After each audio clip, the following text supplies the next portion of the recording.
So, hi, I'm Molly from Inside Total Film Podcast. It's lovely to meet you both. Hello. Nice to meet you too. So massive congrats on the movie. I loved it. I thought it was so cool. Oh, good. And I wanted to start with a question about the stunts, obviously, because this film really is like a celebration of stunt performers as unsung heroes. And obviously, you've both been involved in films that involve a lot of stunt work before. But I was wondering, like, was there anything you kind of learned on The Fall Guy that maybe you didn't know before? Is it giving you like a new perspective on anything about stunt work? I think we've always been so full of admiration for stunt performers. You're so grateful for them.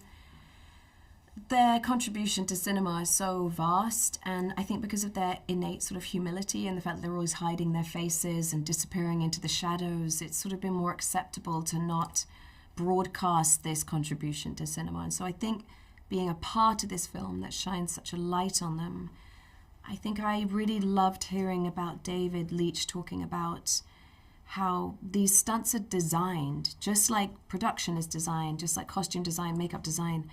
It is an art form. They're crafted and built and dreamt up by these guys for weeks on end.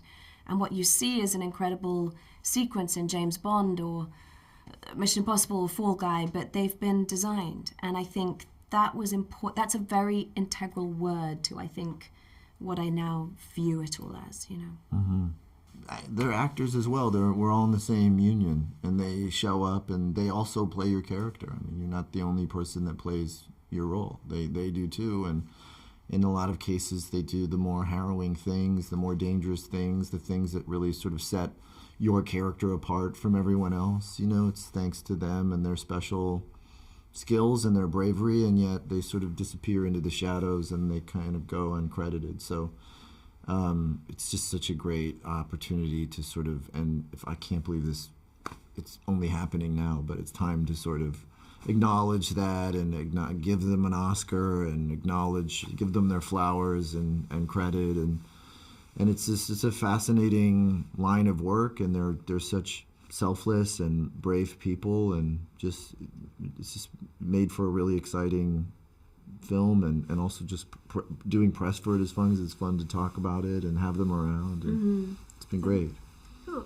And something I really loved in the movie was the romance story between your characters. I thought it was so sweet. And I read that you both did like a lot of improv on set, so I was wondering, like, could you tell me more about building that dynamic between Colt and Jodie?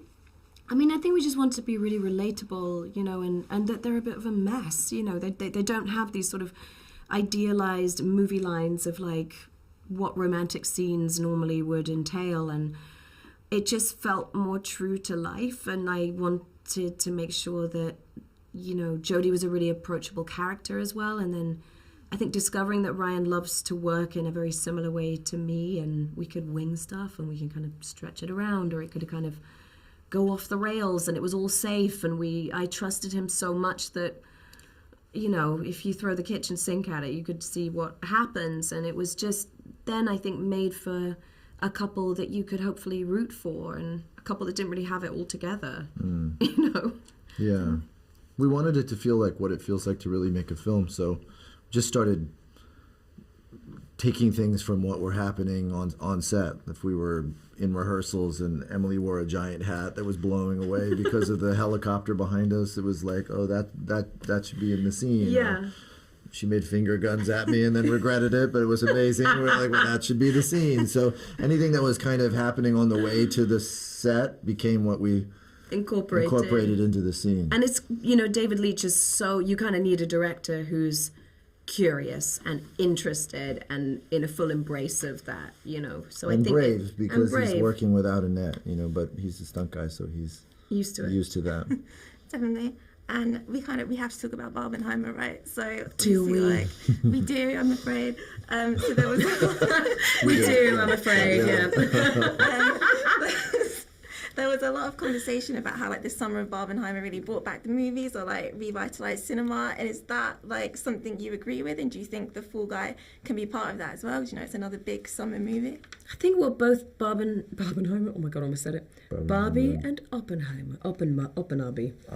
I think what those films did. It's Barbenheimer. I think what both those films did was just to offer people an escape into a new world that seemed really unique, and that was sort of indicative of what we all both then realized audiences were looking for, was that escapism and that confrontation, or escapism or romanticism or humor or something as sort of challenging as Oppenheimer. Like, people wanted that and ran to that. And so it was one of the most moving summers for me, in a big way, not only just so proud to be a part of a film that was doing that, but then kind of persuades you to put your feet to the fire more, and that this is the way to go with making films, is just to keep striving for something unique, you know. And everyone on Fall Guy, that's what we tried to do every day. It was just try to make something to make people as happy as possible and as entertained as possible. And I think that world that we created of things that were off the cuff, chaotic, spontaneous, is maybe what people will like about Fall Guy, I hope.